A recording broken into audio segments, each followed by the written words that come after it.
नमस्कार दोस्तों। हमारा उत्तर प्रदेश भारत सरकार का, पूरे भारत देश का एक ऐसा राज्य जो कि जनसंख्या में सबसे ज़्यादा है। और इस राज्य की सबसे खास बात यह है कि इस राज्य में बेहतरीन मुख्यमंत्री योगी आदित्यनाथ जी विराजित हैं। आज के दौर पे अगर हम देखें तो योगी आदित्यनाथ जी का जो बयान आया है कि अपराध मुक्त हमारा प्रदेश, इस अपराध मुक्त होने में जो इनकाउंटर की परिभाषा दिनों दिन बढ़ती जा रही है, इन इनकाउंटर्स के बीच एक इनकाउंटर और भी हुआ, वो भी विकास दुबे का। और इस विकास दुबे के इनकाउंटर में क्या राज था या क्यों किया गया, यह विचाराधीन करने वाली बातें हैं। क्योंकि विकास दुबे का इनकाउंटर जो हुआ यह एक सनसनीखेज है। 4 दिन पहले पकड़ा जाता है, घटना घटित होती है, फिर उसका इनकाउंटर हो जाता है। तो इस इनकाउंटर की क्या समस्या है या क्या पहलू है, इसको जानना हर एक व्यक्ति के लिए बहुत ज़रूरी है कि हमारे प्रदेश की सरकार क्या सही कर रही है या गलत कर रही है।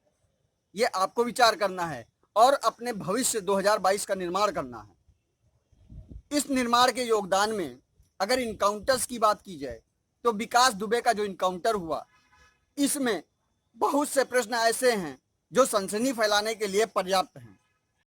नंबर 1, जो घटना घटित होती है उस घटना में 8 पुलिस वाले शहीद होते हैं, जिसमें एक सीओ और एसआई भी होते हैं।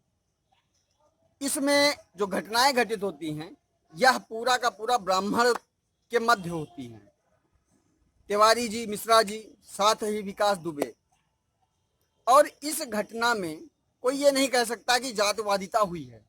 निश्चित रूप से जातिवादिता नहीं हुई होगी, लेकिन अगर ये विकास दुबे कुख्यात था पूर्व से, तो इसके कुख्यात होने के कारण ये थे कि शायद अधिकारी और मंत्रीगण का इसके साथ में काफ़ी हद तक कनेक्शन रहा होगा।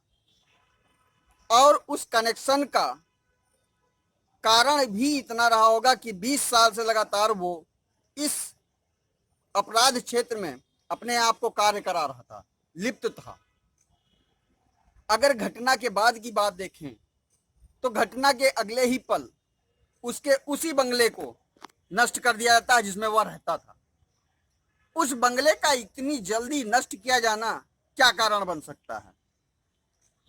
उम्मीद है कि इस पोर्शन में जो मंत्रीगण या अधिकारीगण, कार्यपालिका और संसदीय क्षेत्र के जितने भी पार्टी के सदस्य रहे होंगे, निश्चित रूप से कहीं ना कहीं कोई लिंक रहा होगा, जिन सबूतों को मिटाने के लिए यह घटना कारित की गई। उसके बंगले का ढहाना शुरू किया गया और उस ढहाने के बाद अगले ही दिन पता चलता है कि वो उज्जैन महाकाल के मंदिर में दर्शन करने गया है।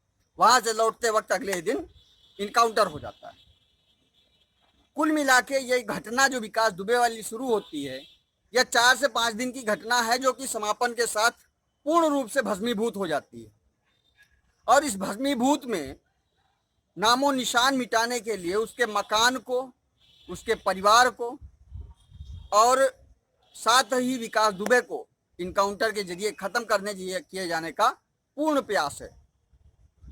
आखिर इतना जल्दी इस तरीके से करने की क्या जरूरत पड़ी, जबकि आज की डेट में अगर हम देखें तो एक से बढ़कर एक कुख्यात अपराधी जेलों में सड़ रहे हैं या इनकाउंटर भी हुए हैं।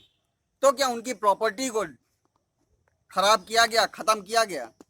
जिनकी प्रॉपर्टी नष्ट नहीं की गई है, लेकिन उसके बावजूद इस इनकाउंटर का एक सनसनीखेज इस बात में पड़ता है कि उसके मकान को जो नष्ट किया गया, यह मकान नष्ट होने में इस बात का प्रमाण दिया जा सकता है कि इसका किसी न किसी अधिकारी या कर्मचारियों से संलिप्तता जरूर रही होगी।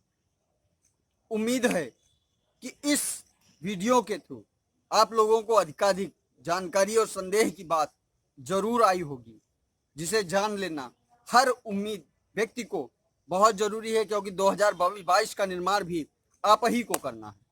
उम्मीद है दोस्तों आपको पसंद आया होगा। अगर पसंद आता है तो प्लीज़ शेयर जरूर करिएगा। आने वाली वीडियो के लिए वंदे मातरम।